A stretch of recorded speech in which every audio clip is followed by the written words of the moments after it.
Welcome to Abergavenny Baptist Church. Life, faith, together. Jesus said, "I am the true vine, and my Father is the gardener. He cuts off every branch in me that bears no fruit, while every branch that does bear fruit he prunes, so that it will be even more fruitful.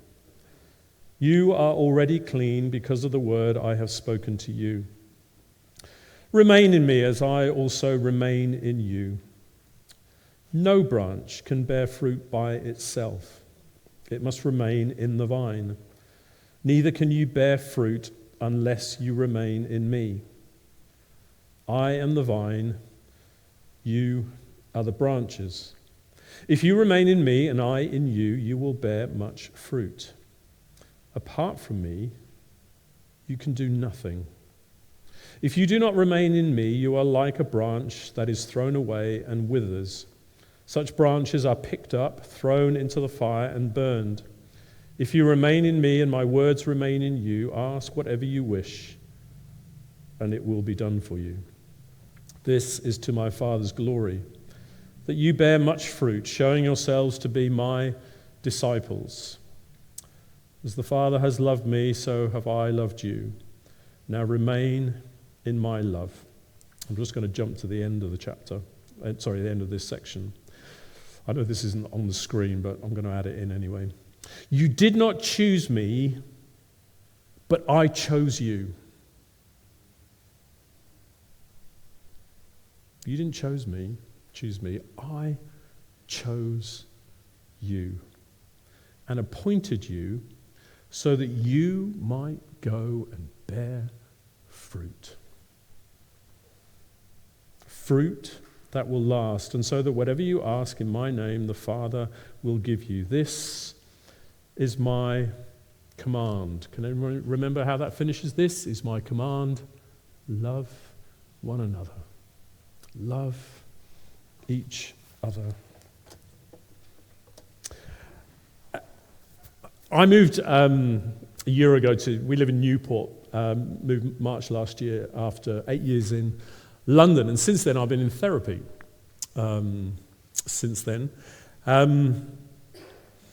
We love living in London. We had 8 years. I was the minister of a church place called Herne Hill. Hands up anyone who knows where Herne Hill is in London? Ooh, wow. Yeah. So Herne Hill, for those of you who don't know, is about a 10-15 minute walk into Brixton, Camberwell, a little bit further to Peckham, so it's that kind of part of south central London, but also borders on Dulwich, which is very sort of upper middle class, very affluent, etc., etc. 3 very big private schools there, etc., etc. So a real sort of just an extraordinary part of London to live in, with all the fun and diversity and of places like Brixton and Peckham, Camberwell. And then I can be on a train at Loughborough Junction Station, which was about a 5-minute walk from the house, and in 10 minutes I'm on the South Bank, and we can wander up and down the South Bank or carry on up into the city, etc., etc. Just an amazing time. We absolutely love living in London, and we're not ready to leave. It was clear that God had other plans for us, and we followed that, but we weren't ready to leave. I cried every day for the first 2 weeks after we arrived here, and intermittently for a while since, which is why I've been in therapy. And my therapists have been Countryfile and Escape to the Country. So I've suddenly found myself watching these 2 programs, more recently Escape to the Country. If you'd have said to me 5 years ago, you're going to be hooked on Escape to the Country, I'd have said, you'd be joking. Why would I want to see people wandering around houses and et cetera, et cetera? And the reason it's been good therapy for me is having moved from a place like London, an urban centre, which is vibrant, and has anybody lived in London and kind of love living in London and kind of get it exactly? It's just the most extraordinary. Some people hate it. Some people go and they go for a day. I don't want to, because it's busy and it's all kinds of stuff. But it is a city like no other city. It's not a slightly bigger version of Manchester or Birmingham or all those sorts of things. Much as I love those places, it is a world city. And everywhere you go, there's history around every corner, etc., etc., etc. But it is quite an artificial place to live.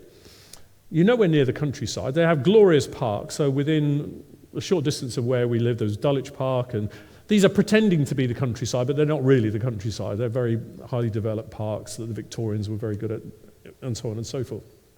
And you live this kind of artificial existence.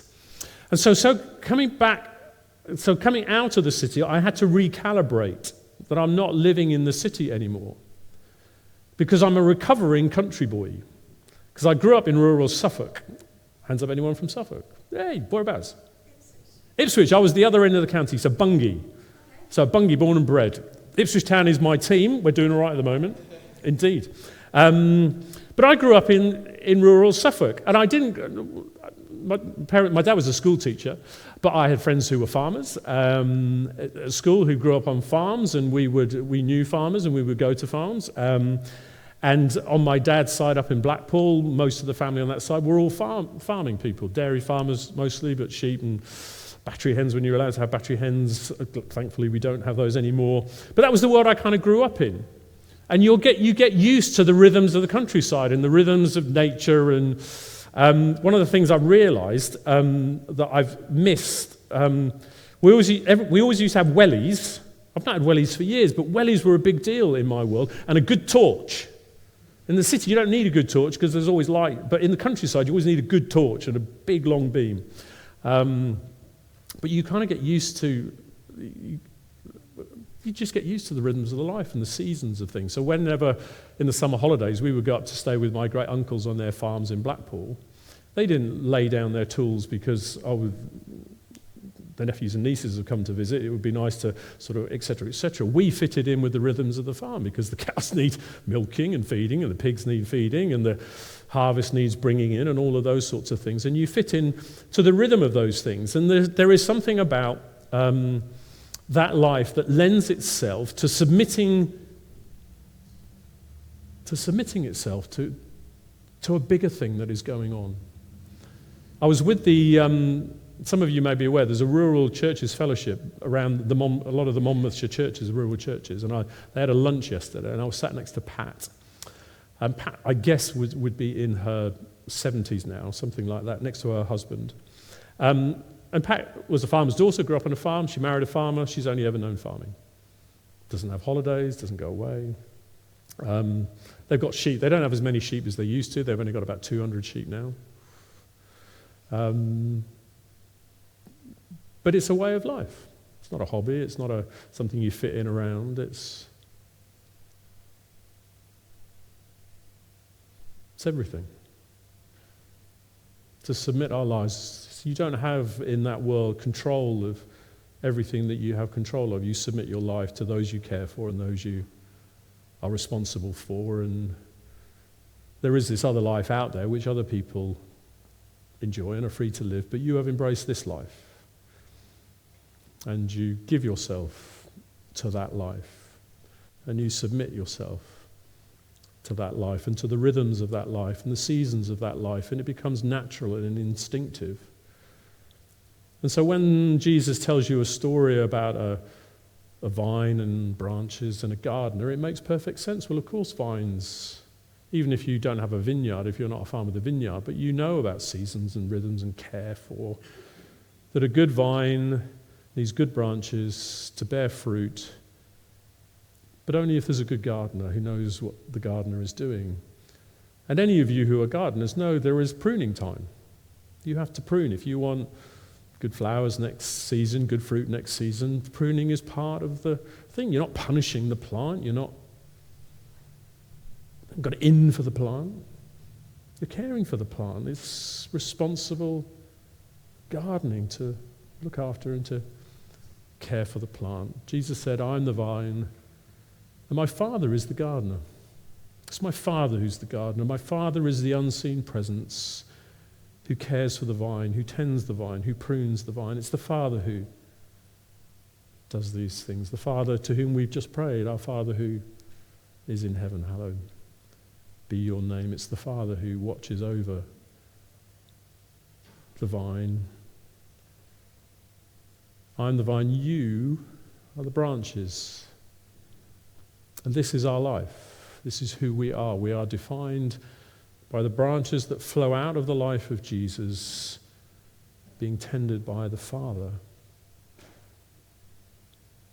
This chapter 15, I am the vine, is the last of the I ams of Jesus that are mentioned in John's Gospel. Anybody know how many I ams there are in John's Gospel? It varies, but traditionally there are the special number, the special biblical number, the number of perfection, 7. Yeah, 7. You can squeeze a couple more in there, but normally there are 7 I ams. I am the way, the truth, and the life. I am the resurrection and the life. I am the good shepherd. I am the bread of life, etc. And this is the last one. And the I am is an important, ego eimi in Greek, but if you were to hear it in Hebrew, it might sound a little bit like Yahweh. I am who I am. I will be who I will be. Yahweh, the good shepherd. Yahweh, the bread of life. Yahweh, the vine. God in our midst. And it's set in the middle of what's called Jesus' farewell discourse or farewell speech. He sat with his disciples. They're troubled. He's told them he's leaving. He's departing from them. They can't imagine a world where he's absent from them. What are they going to do? And he comforts them and shares with them and prays for them. And in this last I'm the vine, my Father is the gardener, I am the vine, you are the branches. Remain in me as I remain in you. Without me, you can do nothing. With me, now that's a different story. With me, you can do all things.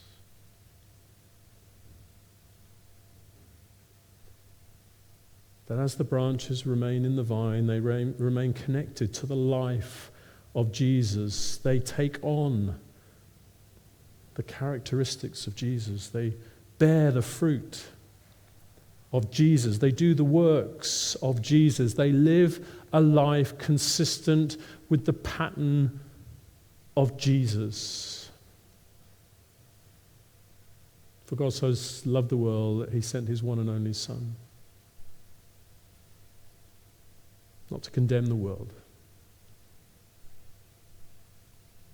but the world might see that God in the flesh has come amongst us. The Word became flesh and dwelt amongst us, and we have beheld his glory, the glory of the one and only, full of grace and truth. You didn't choose him, but he did choose you. And he chose you to bear fruit for the glory of his kingdom and for his Father's glory. And he will prune and he will care so that you might be healthy and so that you might go on bearing fruit for him. The tricky bit for us often, though, is how do we know when we're being pruned?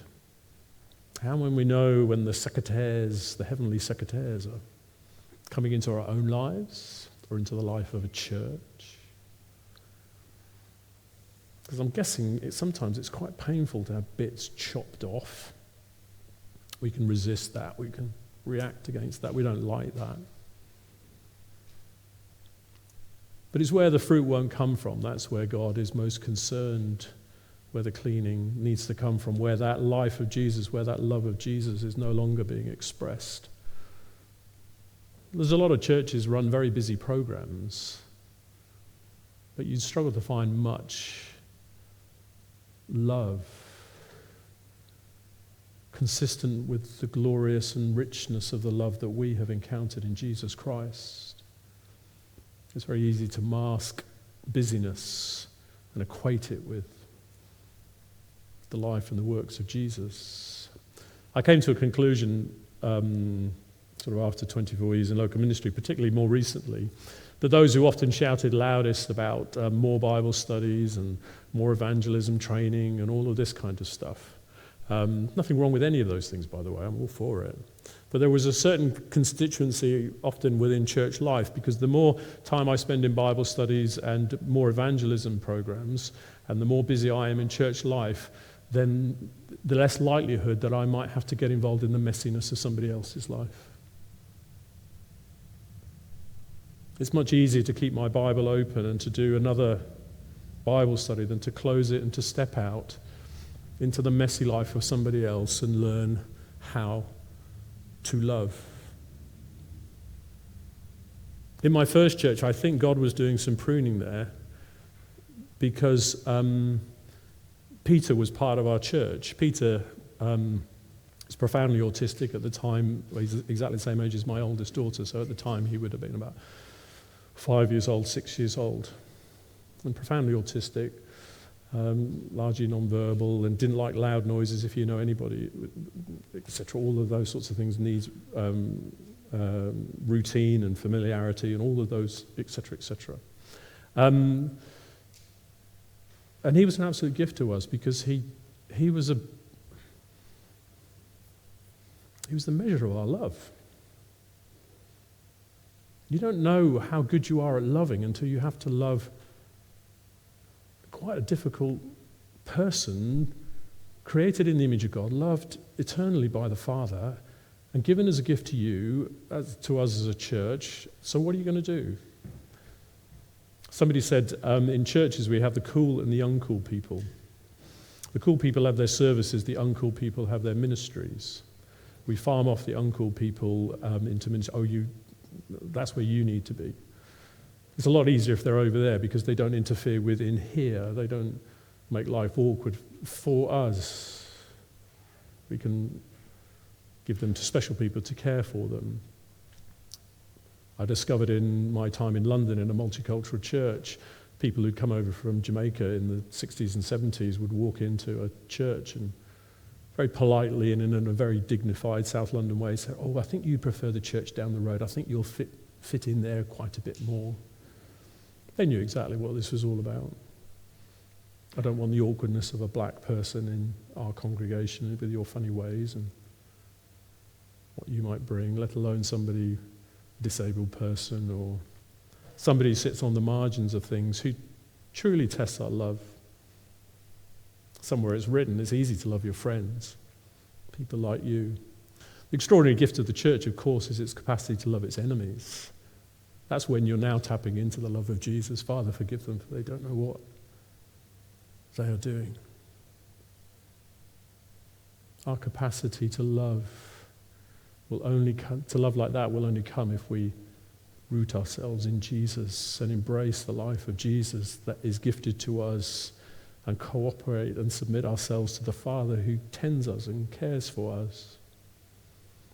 I used to do a little bit of teaching on the Gospels at Spurgeon's College in London, and we would put the list of, I think I used to use Luke's Gospel, list of all the miracles, all the healing miracles of people. And it's an interesting list, in as much as if you go through this, it's a good exercise to do. If you go through this list, I've now come to the conclusion it's less about making unwell people well. It's far more about enabling excluded people to become included in the life of the church. A woman with an issue of blood, a leper, somebody troubled by demons. All these people were excluded, Gentiles, all these people were excluded from the life of the church. The works, the extraordinary, miraculous works and power of Jesus is when those who have been told by the religious that they are excluded, that they are not welcome, that they need to sort their lives out, that they are an awkward and unwelcome presence in the life of the church, suddenly find themselves coming in and being part of us. Now we are seeing the life of Jesus flowing up through the vine and out through the branches. This is my command, that you love and are known by love. That when people encounter our lives, whatever else they may feel about our funny ways, our peculiar people, strangers and aliens on this earth, our loyalty is one who is beyond the life of this planet. But in us they find love. Not a sentimental love, not a kind of wishy-washy love, but a gritty, earthy, Jesus-shaped love that goes out of its way to sit with the marginalized and stands up to the bullies and the tyrants and those who abuse their position and power. This is the glorious presence of the church, and who from all eternity we have been called and chosen to be. May God bless you in the glorious ministry to which He has invited you into, the life, the way of life. That the Spirit of God flowing through you will bring about, so that you might bear fruit, and fruit that will last for all eternity. Amen. Amen. Thank you for watching. For more information, please visit our website, abergavenybaptist.co.uk.